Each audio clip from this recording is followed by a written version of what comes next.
Hello class, this is lecture 5 and I'm calling it Reflections on Strategic Planning in Jewish Organizations. I'm basing it on the two articles that I asked you to read for today. The one by Mike Austin and the one about the Central Synagogue in New York City. So let me start with the Austin article and tell you my own reflections. I have some level of familiarity with one of the organizations cited in here since I played a role in their strategic planning process. Dr. Austin and I are colleagues. He was at one time the dean at Penn at the School of Social Work and left in the early 90s to go to Berkeley as a professor. So we keep in touch from time to time, and at one point I worked with him on one of these projects. So I mention that just in terms of somewhat of a bias in some of my discussion points. Several interesting issues emerged that stand out to me as being extremely critical to address and overcome as we enter into strategic plans in Jewish organizations. The first one talked about in the Austin article was the lay and staff relationships. That is unique in nonprofits, perhaps even more so in Jewish nonprofits, where there is a passion and a loyalty of the lay leadership who have a tremendous commitment and zeal and vision for the organization. In many organizations, the volunteer board has been around 20 and 30 years. I know of one man who was recently honored as a former past president, I believe in the 60s, and we're now talking about 50 years later, almost at the start of that organization. So what is the issue? Well, the issue in lay staff relationships is how to partner successfully.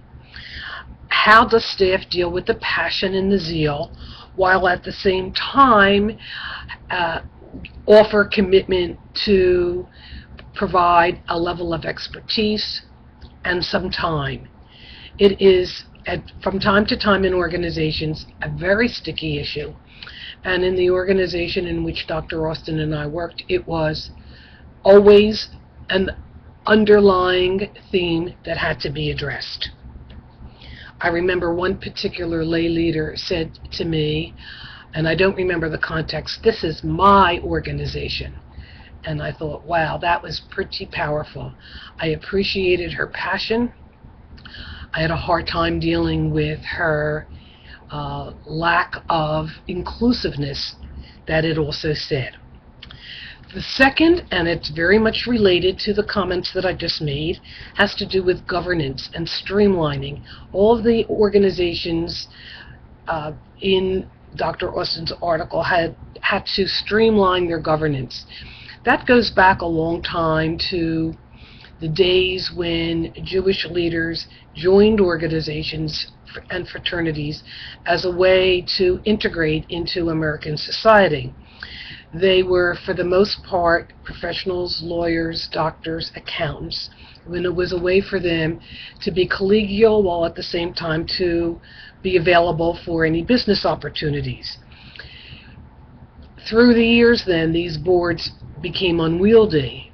The norm for boards is about 25 or 30 people. These boards became 30, 40, 50, 60, 70. Only in the last 5 to 10 years have organizations, Jewish organizations, addressed the unwieldiness of boards of 75 people and have then divided boards into trustees or advisors, which honors the commitment of long-term volunteer and lay leaders, while at the same time making the decision-making board a smaller body.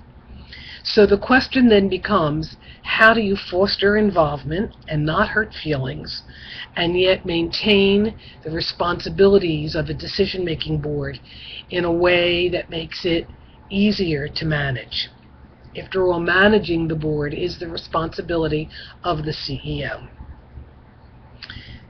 The third issue that Dr. Austin addressed that was important to me was the frequent lack of know-how in terms of strategic planning that lay leaders bring. Yet at the same time, they bring access to resources. So let me give you an example. I was doing a strategic planning for a fairly small and new organization, a Jewish organization here in Philadelphia. And one of the things they wanted to do is redo the bylaws. The legality and legalness of such a maneuver really required the assistance of attorneys. And one of the attorneys volunteered a new attorney whose expertise was not broad, but that he had the time and the commitment and would gain the know-how. And so that's what I mean about lay leaders may not have the expertise, but they know how to gather the resources to help organizations. At the same time, because strategic planning takes so long and involves so many hours, lay leaders frequently do not have the sufficient time.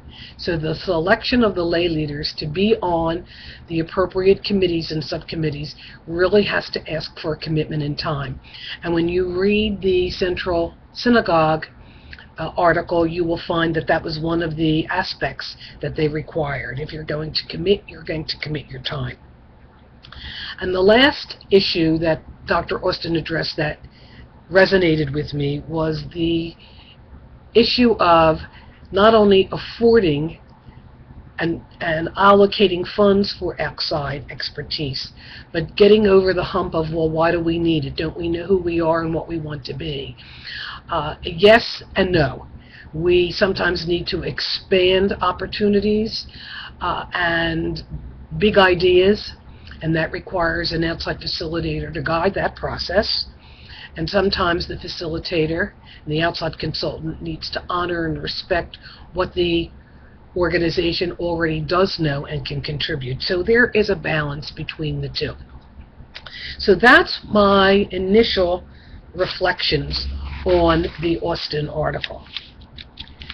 The Central Synagogue article struck me as a really true alignment of the synagogue's interdependence of their values and their mission, and how they clearly stated their values and how they were the basis for establishing those three centers as the organizing principle for all of their committees and activities.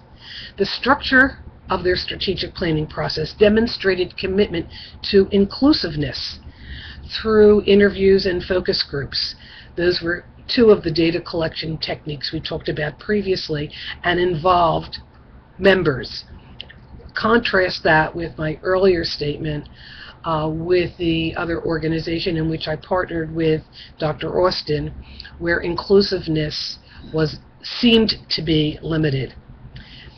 Back to the Central Synagogue, in order to manage the inclusiveness, they created 7 subcommittees and helped narrow their focus and created more buy-in from the members. The narrow focus probably lightened the workload too.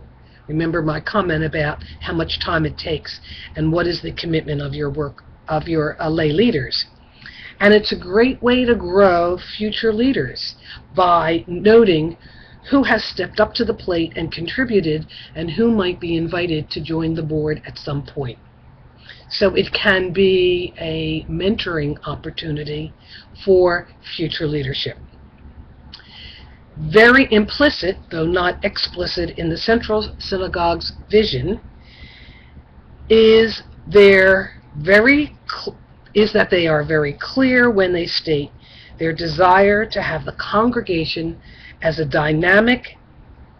be as dynamic as the evolving constituency of their growing membership. The Central Synagogue, they said, should be the hub of the Jewish community and the central address for Jewish involvement for congregants. So that was really very a part of their statement, that not listed separately as their vision. So those are my reflections. I hope you enjoyed the article as much, the two articles, as much as I did revisiting them. Now I want to spend a few minutes talking about your assignment for Section 6. I want to go over the materials that are available, since it may be a little confusing. In your Materials tab, there are several different things I want you to look at. And if you wish, you may put this on pause, if that's possible. Download the materials and follow me. First, you're going to see a SWOT analysis template. It's a blank with 4 quads: strengths, weaknesses, opportunities, and threats. That's the first page. On the second page, you're going to have what we call buckets, or areas to take a look at. So the buckets for the internal audit include capabilities, resources, processes, customer mix, and technology management. The external audit buckets include the operating environment, the industry, and competitors. So one of the things I'm asking you to do is to take a look at the buckets that are required when you look at pages 3, 4, and 5. I participated, and here is an example of where I was a lay leader that had to respond to a questionnaire during a strategic plan, and had to check that I was a committee member. And I want you to read those 3 pages of comments, which is a summary of some input that some of us gave, and see whether or not you can find a way to put them in the blank SWOT analysis template. What are the strengths that people said? What were the weaknesses? What were the opportunities? And what were the threats? Remember that strengths and weaknesses are often from the internal audit, whereas the opportunities and threats frequently refer to outside forces. So this is not meant to be a total exercise in SWOT analysis, but rather, once you collect data, how do you organize it so that you can review it? And another sample that I gave you is called SWOT Analysis of the Volunteer Tour Guide Program. This is a SWOT analysis I did with a small planning committee a year ago, and here are their strengths and weaknesses, as well as their opportunities and threats, so that you can get some flavor of what a finished product would look like. Now, in your example, the lists won't be so long because I haven't given you so much data. So your assignment for Session 6 will be to complete the SWOT analysis and turn in a completed template to me. Once again, if any of this is not clear, feel free to call me or email me with your questions. Bye for now.